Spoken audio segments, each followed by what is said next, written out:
A vida é uma tempestade, meu jovem amigo. Um dia você está relaxando na praia. No outro dia, você vai ser estraçalhado contra as pedras. O que te torna um homem é o que você vai fazer quando a tempestade chegar. Esse é um trecho do livro O Conde de Monte Cristo. O autoconhecimento é o ritual de iniciação do homem moderno. Esse é o ritual de passagem moderno de menino para homem. Se você ainda não pode ter a sua independência financeira, alcança a tua independência emocional, que é aquela que está acessível para todos e depende apenas de fatores internos, individuais, portanto, sólido. Diferente da independência material, que é de cunho externo, portanto contingente, maleável e inconsistente. A independência emocional é de fácil acesso a todos os homens, mas infelizmente, nem todos os homens estão acessíveis à independência emocional. A palavra-chave deste vídeo aqui é transcendência. E o caminho da transcendência é o caminho do autoconhecimento. Transcendência. A própria palavra deixa clara a descrição de um processo espontâneo, natural, sem atropelos. Transcender é ir além sem ter que fazer qualquer esforço. É um processo que ocorre de dentro para fora. Qualquer defeito seu ou tendência negativa sua vai cair como uma folha amarelada cai de uma árvore no inverno, sem dor e sem qualquer esforço por parte da árvore. Você pode tentar reprimir, tentar suprimir uma tendência ou um defeito seu. Mas como a repressão acontece de fora para dentro, ela nunca funciona. Ela nunca é duradoura. E a repressão pode ser destrutiva para você. A sua vida é como um rio, e a repressão vai contra o fluxo do rio. A transcendência vai a favor do fluxo do rio, sem encontrar nenhuma resistência. Você não vai suprimir nada, não vai lutar contra nada. Você vai apenas criar uma distância maior entre você e o problema. E então vai observar o problema sem estar emocionalmente identificado com ele. O problema não é o turbilhão de pensamentos que te assaltam quando a situação problemática ocorre. O problema é a sua identificação emocional com esse turbilhão, essa falta de distância entre você e essa atividade mental toda. O turbilhão é apenas o sintoma. A identificação é que é a doença. Eu pratico meditação ativa desde 1998 e eu constatei isso na prática. Mas não foi eu quem descobriu isso. Gautama, o Buda, foi quem tornou o assunto relevante pela primeira vez. Depois, bem mais tarde, veio o Bhagwan Rajneesh, que muitos de vocês aí, ou alguns de vocês aí, devem conhecer como Osho. E ele repetiu isso incansavelmente durante toda a vida dele. A meditação e a transcendência andam sempre de mãos dadas. Resumindo, é assim que acontece. Quando você, depois de observar profunda e frequentemente a ocorrência de um defeito ou de uma tendência negativa sua, você finalmente compreende com total clareza todo o processo da ocorrência desse problema. A partir daí, duas coisas podem acontecer. A primeira, você agora vai estar totalmente apto e tranquilo para fazer o que é preciso fazer para se ver livre do problema. Ou, a segunda coisa, o problema vai evaporar imediatamente, igualzinho uma folha amarela e apodrecendo cai do galho de uma árvore quando chega o inverno.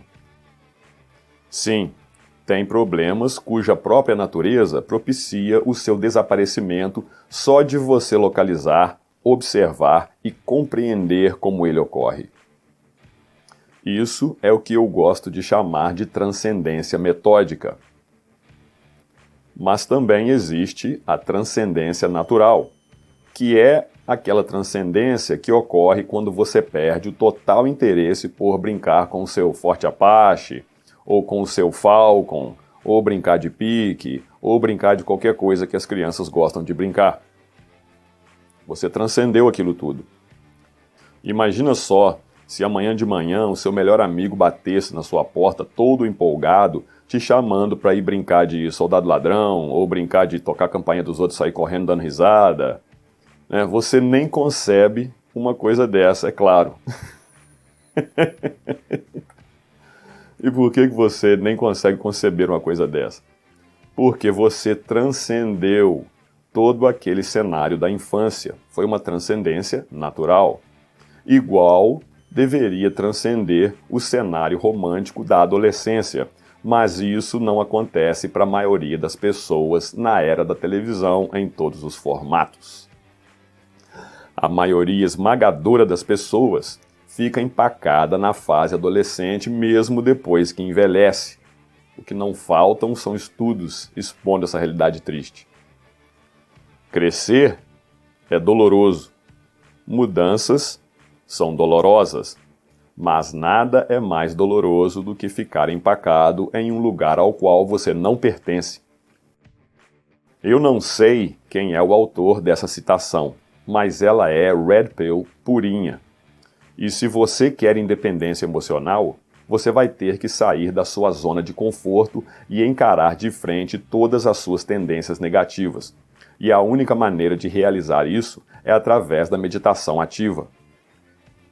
Você tem que assumir o comando da sua mente e das suas emoções.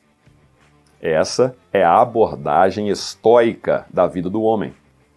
As mulheres, por sua vez, não foram feitas, não foram desenhadas para tal façanha.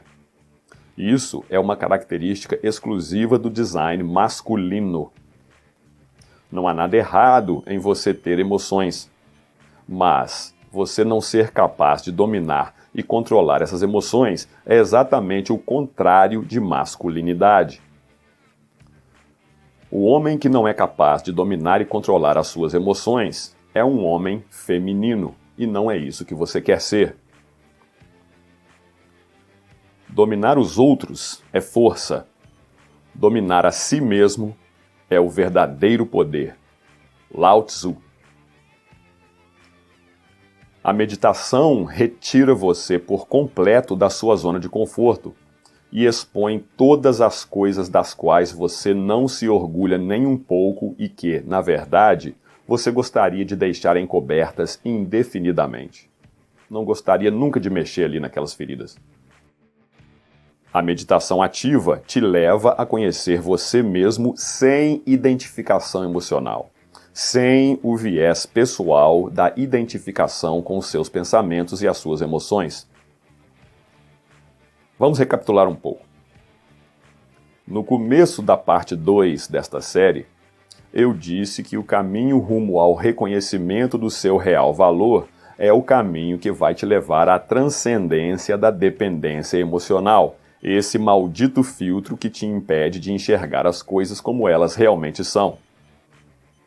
A pessoa que não tem a mínima ideia do seu próprio valor vai estar sempre à mercê da opinião dos outros e vai sempre se iludir com lisonjeios falsos e também vai sempre sentir uma profunda insegurança quando receber qualquer tipo de insulto.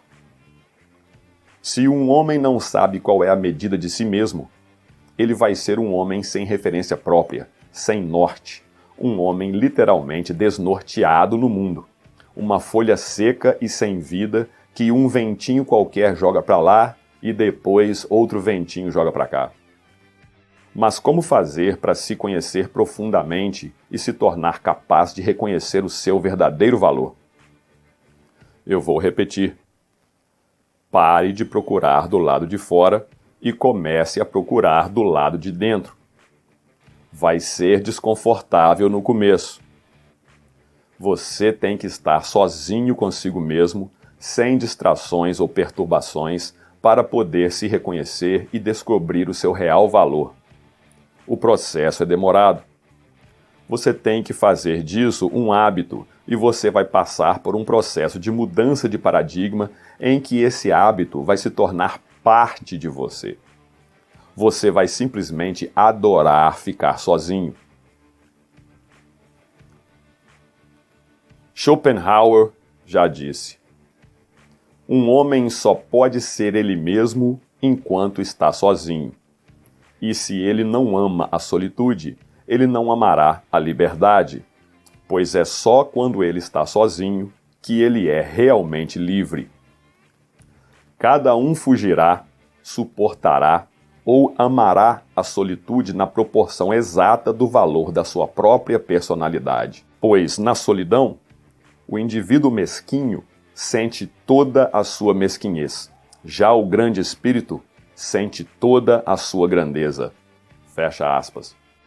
Mestre Schopenhauer. Ou seja, quando você está sozinho, se não houver qualquer distração presente, você é imediatamente confrontado com a sua verdadeira face, com o que você é de verdade.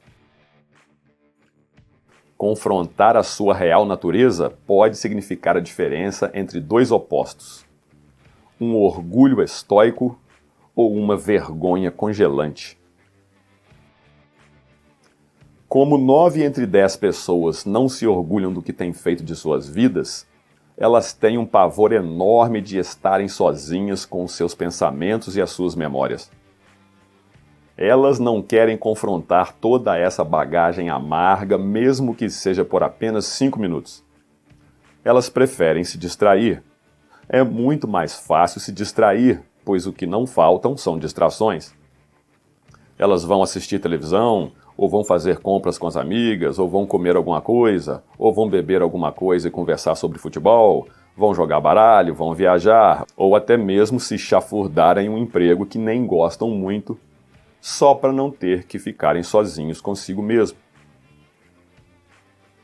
Agora, uma citação do Bruce Lee, que descreve muito bem o que seria a meditação, o que seria o autoconhecimento. Você conhecer a si mesmo. Abre aspas. A ideia é bem como fazer uma escultura. Não adicionar nada, e sim retirar o não essencial, a fim de que o essencial seja revelado. Já está em você tudo o que você vai ser quando crescer, entre aspas. Você não tem que pensar e ter ideias para depois escolher uma atividade para se dedicar para o resto da vida. Você não tem que adicionar coisas à escultura crua. Você tem que ir retirando lascas da pedra ou da madeira até que finalmente se possa chegar às partes sutis da sua escultura, entre aspas. E mesmo assim, depois que se chega às partes mais detalhadas e mais sutis da sua escultura, ainda tem que passar pela fase do acabamento, para o serviço ficar bem feito de verdade. Aprenda a amar a solitude, a ficar mais sozinho consigo mesmo. A tragédia dos jovens de hoje é que eles tentam se unir com base na realização de ações barulhentas e agressivas, para não se sentirem solitários, e isso é uma coisa triste. O indivíduo deve aprender desde a infância a ficar sozinho, pois isso não significa estar solitário. Isso significa não ficar entediado consigo mesmo, porque uma pessoa que se vê entediada quando está sozinha é uma pessoa em perigo. Fecha aspas. Andrei Tarkovsky. Aqui é o tiozão. Aquele abraço de sempre. Te vejo no próximo vídeo. Over and out.